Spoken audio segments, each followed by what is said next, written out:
H-30, pemilihan gubernur dan wakil gubernur Sulteng 2020, sejumlah lembaga survei melakukan penelitian dan tracking pada sejumlah warga Sulawesi Tengah di berbagai daerah dalam rangka mengetahui kekuatan elektoral para calon gubernur dan wakil gubernur Sulawesi Tengah pada pilkada serentak tahun 2020 ini. Salah satunya adalah rilis survei yang dilakukan oleh Poltreking Indonesia yang digelar pada Senin 2 November 2020. Seperti yang diketahui, lembaga survei Poltreking Indonesia baru saja menyelenggarakan survei pada tanggal 20 hingga 24 Oktober 2020 dengan menggunakan metode stratified multi-stage random sampling.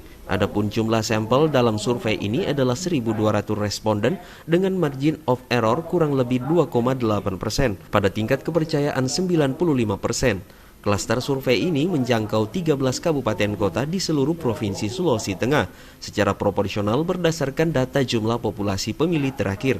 Sedangkan stratifikasi survei ini adalah proporsi jenis kelamin pemilih. Adapun tujuan dilaksanakannya survei ini yakni untuk mengukur popularitas, akseptabilitas, dan elektabilitas para kandidat calon gubernur dan wakil gubernur yang akan memimpin Sulawesi Tengah periode 2020-2024. Membaca peta persebaran suara berdasarkan demografi dan preferensi politik, kultural pemilih, dan mengukur potensi partisipasi dan kemantapan pemilih.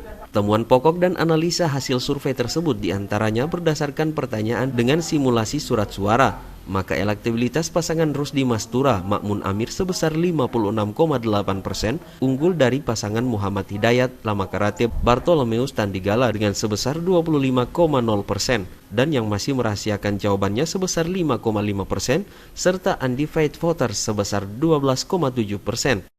Model pertanyaan dengan responden mencoblos simulasi surat suara mempunyai validasi jawaban lebih baik dibandingkan dengan jawaban responden yang disampaikan dalam interview survei. Berdasarkan hasil survei dari Poltreking Indonesia yang dilakukan tanggal 20 hingga 24 Oktober 2020 dengan 1.200 responden dan juga margin of error sekitar 2,8% kurang lebih. Di sini kita bisa melihat kesimpulan pertama adalah pasangan Rusdi Mastura Makmun Amir ketika dilakukan pertanyaan elektabilitas berpasangan 56,8%, unggul dari pasangan Muhammad Hidayat Lamakarate Bartolomeus Tandigala sebesar 25%. Tetapi masih ada yang merahasiakan jawaban hingga 5,5% dan juga undecided voter 12,7%. Nah, terkait dengan partisipasi pemilih, ada potensi partisipasi pemilih 75%. Tetapi ada juga yang masih belum tahu terkait pilkada sebesar 12%. Nah, itulah yang menjadi temuan dari survei kami di Sulawesi Tengah. Terjadi juga, kami sudah melakukan survei 3 kali di Sulawesi Tengah, yaitu di bulan Juli, bulan Oktober, dan bulan September dan bulan Oktober. Dari situ kita bisa melihat ada tren peningkatan dari kedua pasang memang naik. Tren peningkatan elektabilitas, baik popularitas, akseptabilitas, dan juga elektabilitas ada potensi naik kayak gitu.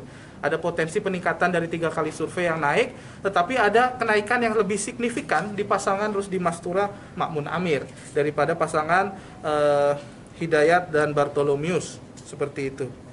Temuan dalam survei ini merupakan potret terbaru peta kekuatan elektoral masing-masing pasangan calon gubernur dan wakil gubernur Sulteng dalam rentang survei yakni tanggal 20 hingga 24 Oktober 2020.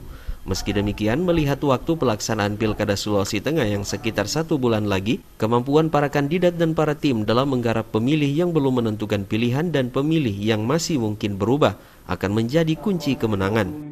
Dari Palu, Sulawesi Tengah, Asri Yadiakut, Suwa TV News melaporkan.